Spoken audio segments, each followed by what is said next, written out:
Music is an important part of many of our lives, mine especially. Now, where would we be without our CDs, our radios, or our iPods? If that's the case, then we should defend it and its contents. How can we let radio stations edit songs from their original content just because a few songs are deemed dangerous to our youth? Artists and consumers alike are having their rights alienated, albeit in different ways. Artists are also having their art being discriminated against from various stores and private organizations. In order to defend our music and its integrity, I propose that we eliminate radio edits of songs and make sure that the songs playing over the radio waves are in their original glory. I also propose to eliminate the practice of releasing a clean version of an album along with the original version of the same piece of work. I believe that if we can get those two things to happen, the integrity of the music will become solidified. Now, before I continue on with the current issue of music censorship, I need to address a few important points in the history of music censorship. It's been around for a while. It has its origins in the 19th century, where operas by Giuseppe Verdi were censored and questioned by the government for their questionable lyrics pertaining to the unification of Italy. More recently, in the 1950s, many rockabilly and folk songs were banned by radio stations in the U.S. for questionable lyrics, which were usually lyrics that questioned government motives or questioned social norms such as racism. They were against racism. Later in the 1960s, songs were censored for drug references and anti-war sympathies. In the 1980s, there was a resurgence in the censorship of music due to the rise of heavy metal. Songs from this period were usually banned because of aggressive and abrasive lyrics and themes that were usually pertaining to sex or violence. In the 1990s, that was a period where rap and pop music were frequently banned for racy lyrics that would also usually pertain to sex or violence. Currently, songs are being censored for a mixture of all the above reasons, from current events to common vulgarities. In the aftermath of September 11th, Clear Channel Communications released a list of 166 songs which were looked upon to have questionable lyrics. This shows that the status quo is still a problem today, and that has yet to become fixed. Now, people that are for the censorship of music and other medias would argue that the messages of profane songs are a cause of our society's moral degradation. I would disagree with that. There is a reason that rappers rap about shootings, and there is a reason that Lady Gaga raps about sex, or sings about sex. And it's not all just for money. Art is a reflection of society, and rappers rap about violence in order to show the world that they have their struggles. Women sing about sex in order to show that women are still not what they should be in social statuses. How can you censor such thoughts that can help us improve our lives? How can those thoughts corrupt our society? And in regards to the people that believe that music influences our children's lives, I would like to see some proof of that, because there have been no cases where an artist has lost to parents suing them for vulgar music, such as the trials of Judas Priest or Twisted Sister in the 1980s. That is usually the opinion of someone looking for a scapegoat, when they can't find a solution that explains their child's actions. Because of this minority of people, however, many forms of music regulations have been put into place. This brings me to my first point, the radio. The radio has been a key venue for artists to spread their thoughts for most of the 20th century. It allows them to spread their creative thoughts and ideas to the masses. But radio censorship severely constricts those possibilities. The artists have their freedom of speech, and the radio waves stifle their rights.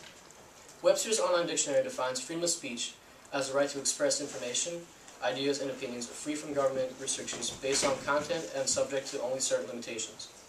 Now, according to this, artists have their abilities to put across their viewpoints within certain limitations. But who has the final word on those limitations? You do. Organizations like the FCC are meant to work for you and with you for public support against radio censorship. This will have a positive outcome on the cause. Now, I know that some people would bring up the fact that if you're really passionate about having unfiltered songs on the radio, you could get a subscription to satellite radio. But that is expensive, and the vast majority of people cannot afford to have satellite radio. That goes against the goal of radio airplay, which is meant to give everyone a free taste of an artist's work, so that both parties benefit from music. Stopping the restrictions on artists through radio censorship is a crucial step in the right direction. Now, along with radio censorship, music is altered in even more radical ways, and that is in the music that you actually purchase. Clean versions of albums and songs are sold, which don't have any profanities or any suggestive themes. This is basically the mutilation of an artist's work in the name of profits and business. Now, I'd like to make it clear that I am all for the parental advisory sticker. I believe that it's a great way to protect our youth from unsuitable products, and it educates our nation's parents on some of the pitfalls of excessive lyrics. I do not, however, believe that an artist should have to water down their messages in his or her works just because it is deemed unsuitable by some people. If he has an album that has a parental advisory sticker on it, he is not aiming to sell a clean product. The people that are going to buy this product are most likely to buy the uncensored version as opposed to an edited one. It should be up to the parents of the people buying the music to decide whether his or her child could listen to music, not the record companies, radio stations, or even government agencies. Now, along with radio censorship and the censorship of purchasable music, there is also the fact that stores discriminate against artists that have parental advisory stickers. Walmart, one of the largest and most influential stores in the past decade, does not sell anything with a parental advisory sticker. That means that if you're looking to buy shoes, a patio set, and an uncensored album at the same place, you should go to Target. This practice is very detrimental to an artist who has a parental advisory sticker and is not willing to censor their music. This leaves a dark stain on an artist's reputation, for they have the stigma of inappropriate and obscene attached to them. Artists such as Green Day have been denied the right to sell their latest album, 21st Century Breakdown, through the massive retailer. But it should be noted that that album went to #1 on the Billboard charts without a clean version of that album. Now, what can you do to help restore the integrity of our music? One way is to combat stores like Walmart that refuse to sell unedited albums. You should refuse to buy music from those stores and buy them from stores where they sell both of those, or at least just albums with parental advisory stickers.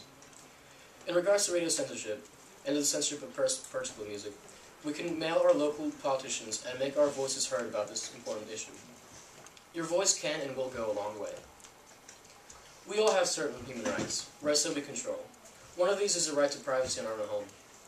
If that is true, then why is it that our entertainment, which is played inside of our homes, is being controlled by outside sources? A large part of our music is edited and controlled by various organizations, which severely limits what we can hear in the name of decency. The artists that make the media are also having their creative rights taken away from them, when they have to alter certain lyrics, or when radio stations are pressured by certain groups to have a song banned. Why should a small minority of the population, a non-majority, control what millions can or cannot hear? The question is asked, why is music edited? Their answer is that it upsets the integrity of the family and distorts our values. But what they fail to show is any sort of tentative proof that shows this is true. Furthermore, they blame the music industry and use them as scapegoats for the true problems of our society. Problems that cannot be solved by simply covering a child's ears or by throwing away his Little Wayne CD.